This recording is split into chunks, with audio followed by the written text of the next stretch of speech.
And in today's video, as it says in the title, we are taking a look at the Osmo Pocket 3. This is a camera I thought I would never own. Now, this video is a little different. If you're returning to the channel, you're gonna see me walking and talking and doing vlogs, and I don't typically do that on the channel. So if you're new to the channel, know that that's not a normal thing for me, but let me know if you kind of like that format. I could try to see if I could do more of it, but if not, then that's fine. Anyway, I needed to use it like this because this camera is designed for that, and I wanted to see how well it performed doing that walking and talking. And admittedly, I'm still trying to figure out my settings and trying to get everything right. So some of the content, some of the footage is overexposed and clipping and all that other stuff. I was also testing out an ND at the time.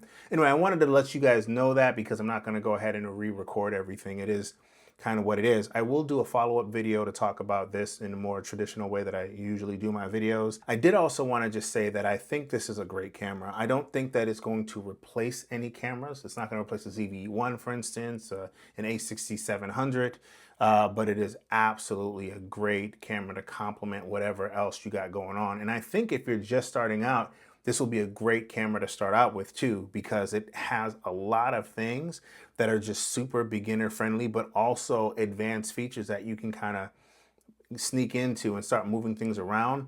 And even though they're more advanced, they're still kind of laid out in a very simple way and an easy way to understand them. Anyway, this is my take on DJI, the Osmo Pocket 3 in 2025, right after this.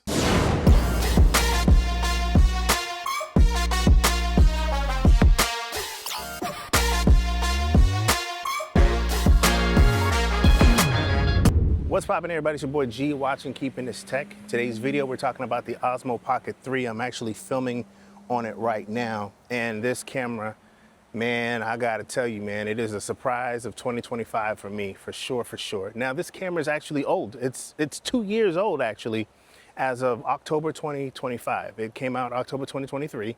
And it's crazy how fast time has actually flown by, but this came out to a lot of hype, and I honestly, genuinely ignored all of that joint. I was like, whatever, man, they just talking and they getting stuff being sent to them, this and that. But in 2025, something happened. Y'all know what happened. I'm not actually I'm gonna reference it like that. What happened in 2025, I believe, caused these things to go out of stock, or maybe they were sold out. I don't know. It felt like they were more out of stock than sold out. But when they did come back in stock, they were massively overpriced. So much so that it was almost 50% more than what they were before. So it was insane. And then you had people doing videos about how you should get the Osmo or if you shouldn't get the Osmo. And I'm like, I don't know if I would recommend spending that kind of money on something like this. Now, let me also say this.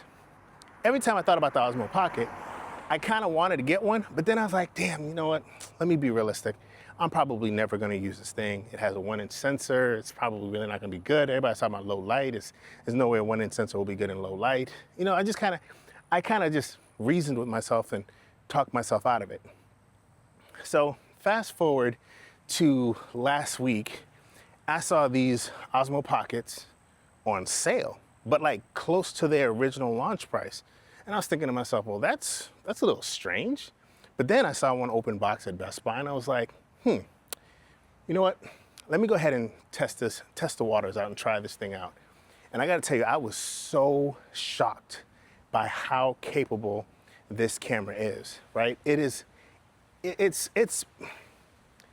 don't even know how to explain it to you guys. Like and maybe, I also wanna say this, just kind of preface this. Maybe, it's not that I'm biased, but maybe I had a very low expectation. And maybe that's why it's surprisingly good to me. I don't know. But I gotta say, you guys are looking at the footage now, and if I didn't tell you I was shooting on the Osmo Pocket, I don't know if it would be obvious that I'm doing that. You know what I mean? And there's a couple of things that makes this particular camera work for me.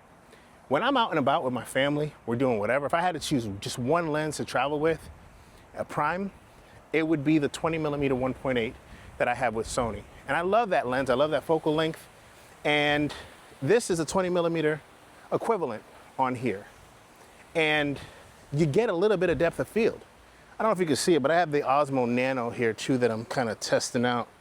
And the Osmo Nano, I mean, all action cameras for the most part. I don't know if this would qualify as an action camera, but these little small cameras typically don't have depth of field. And you get depth of field with this thing. And I think that that's crazy. You know, you also get a gimbal. So you're getting smooth footage. And it's a combination of all the things that make this camera kind of special. You know what I mean? And so right now, it appears to be that one of two things are happening. Either it's on clearance and they're trying to get rid of it because they got something brand new coming, which would make sense. I mean, it's been 2 years since it's been released, but you know, it's 2025 still. So there's a good chance that that also may not be the only thing that's going on. Maybe they're also just getting rid of inventory because they're not going to be around or available for us in the US anymore, which, I mean, that second option seems more reasonable considering what's going on in 2025 right now.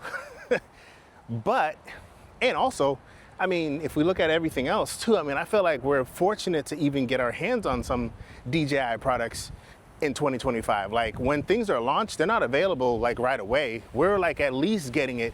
If we're talking about the soonest is maybe a month from when they announce and release these products.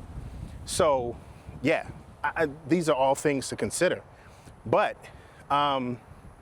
they're being sold now for about 40 to 60 bucks more than what they were when they launched back in the day. Now, typically in a normal environment, things would be less now, right? But obviously, considering everything, $40 more than what it was originally, that's actually a fair deal.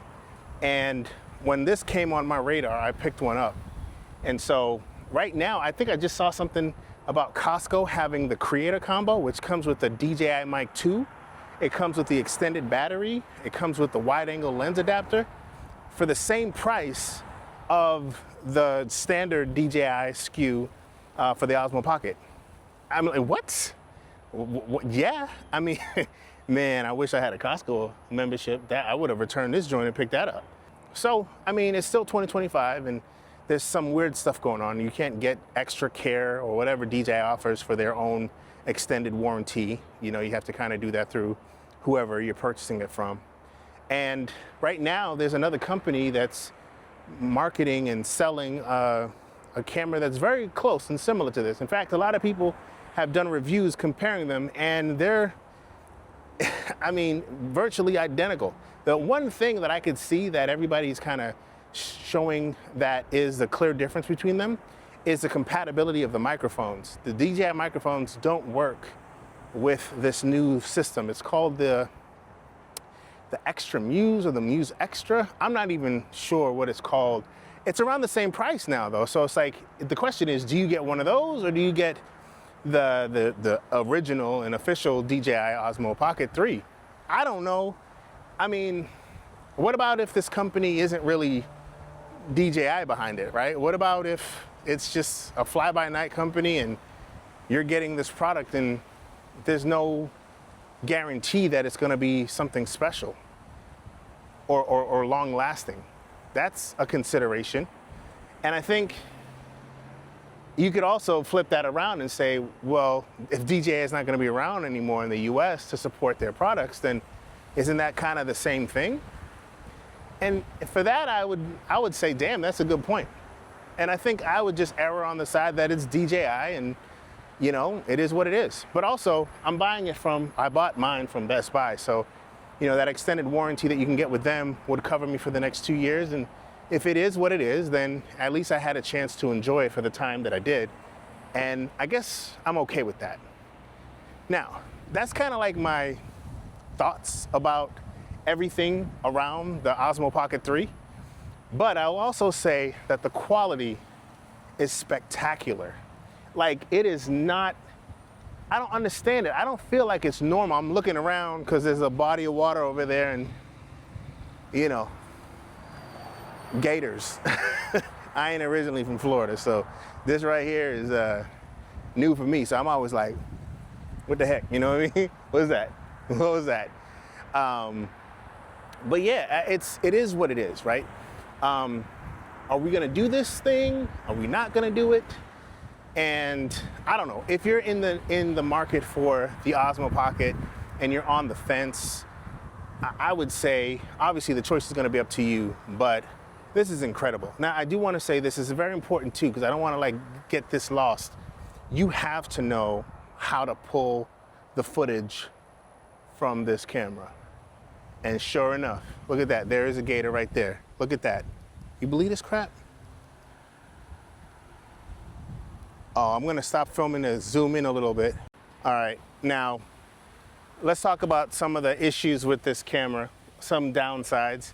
One, it is a fixed focal length, so that's only 20 millimeters. I'm using the digital zoom right now, and this is what I'm getting. You can't get any closer than that with this camera. And obviously, I'm not gonna get closer to show you what this little gator looks like. This gator looks like a little baby, so his mama probably around, maybe not, I don't know. I'm gonna leave, because you know I don't mess around like that. But let me zoom back out. People like, man, you funny, man. Ain't no gators in that water. And then look, there's one right there. Yo, stop playing. Anyway, I think I was saying that you need to be mindful of how to pull from this camera. And honestly, if you can pull from this camera, it's gonna give you unbelievable results. But at the same time, bro, like, if you don't wanna go all in, you just wanna do something super simple, something super easy, just whatever, like this is gonna give you really good footage, and you don't gotta do much. You know what I mean? It's simple. I'm going a little bit above and beyond to get this going, but that's what it is. So let's talk about specs real quick. You have a 1-inch CMOS sensor on here. You have a camera that can shoot up to 4K 120 frames a second, albeit you gotta be in a slow-mo mode to get that, but the quality is amazing if you're lit up correctly. And most people say that, and it's like, yeah, but it kind of still looks like trash. No, like it looks really good. But it has 10-bit D-Log M, so you can color grade. Like the content that you're getting from this camera doesn't have to look like everybody else's. You can make it your own. You can match it with other footage, and I think that that's major, that's huge. You have a gimbal, right? It's a 3-axis gimbal. It'll keep everything smooth for you. Like you could use this in situations where you would need a bigger camera and a bigger gimbal. Not all situations, and maybe not even a majority, but in some, like this might be it. And it has a really good ISO sensitivity. And by ISO sensitivity, I mean like it doesn't look bad in low light. It actually looks really good in low light. And it shouldn't look as good as it does for what it is in low light. Right now, I just bumped up the ISO. Hold on. It shouldn't look good as it does in low light. I just bumped up the ISO because the clouds have now passed underneath the sun. So this ND that I'm using here to kind of cut back on the light so I could do the whole double the frame rate settings, well, I was able to just bump that up, and you're not gonna really notice if it looks bad or not, or a bunch of grain on here because of the ISO sensitivity. So it's really, really good. Now, so I'm just saying, I think if you're creating content, you wanna have a camera on you all the time. Yeah, it's not gonna be a full frame mirrorless camera. It's not gonna be a crop censored camera, but it'll, I don't think most people will be able to tell the difference if you're intentionally using it in a way that would make it not obvious. And so I think this camera is like for everybody. I will say this, there's a couple of negatives, and I'm gonna talk about things that I like about this camera and things that I don't like about this camera, but there's a couple of things that you should know about that I'm aware of that I don't really like. And I don't know if they're deal breakers yet. This camera is fragile. It has a lot of moving parts. The screen could easily if it fell the wrong way, could just break off. The gimbal itself, you need to be mindful of the gimbal and how a gimbal works. You know, there are cases that you can buy and purchase, but there's, if you're gonna be using this camera, which I imagine you would, you're gonna be using it like you would wanna use it in everyday, all day type of situations. And if that's the case, then you're gonna find that you wanna be careful with this camera. And I kind of feel like I do need to baby this camera in a way, just to make sure that everything is fine with it, because if it falls the wrong way, I think that's a wrap. And given the circumstances and the situation, it's not like you could just buy another one maybe in the next couple of weeks or whatever, or months, because A, the price might skyrocket, B, more likely it may not be available to pick up unless you're buying used, in which case the price will still probably be a factor, because at that point people know that they can sell these things for big money. I wouldn't be surprised if people are just kind of stocking up on these and just waiting for people to pick them up. The battery, let's talk about batteries. Battery life on this is amazing. I again, shocked about battery life because I thought that it looks like a small battery. How capable could it be? This thing can record without stopping for over 2 hours, if not 2 hours and a half. And when it charges from zero, it literally charges from zero in 30 minutes or less. I think maybe less.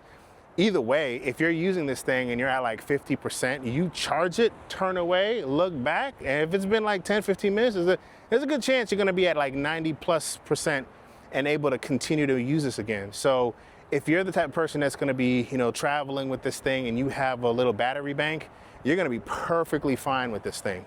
It charges super quick. I think DJI honestly thought about everything with this, because there's like little nuances and little different things that you can do in here that just are super convenient. Like there's a setting where you can just flip it and it just starts recording right away. There's a setting where you can flip it and it remembers what angle you were at before, like which direction the gimbal was facing. If you prefer to have it facing you or facing outward, you can have it set up to do that automatically. It works with the microphones. I mean, they just thought of it all. And they have if you want to use the regular color mode, you can go ahead and have a 2x crop on here or a 1.5x crop. I'm not sure which one it is, but it basically punches in and gives you 2 focal lengths. That came like, I guess, in February of this year.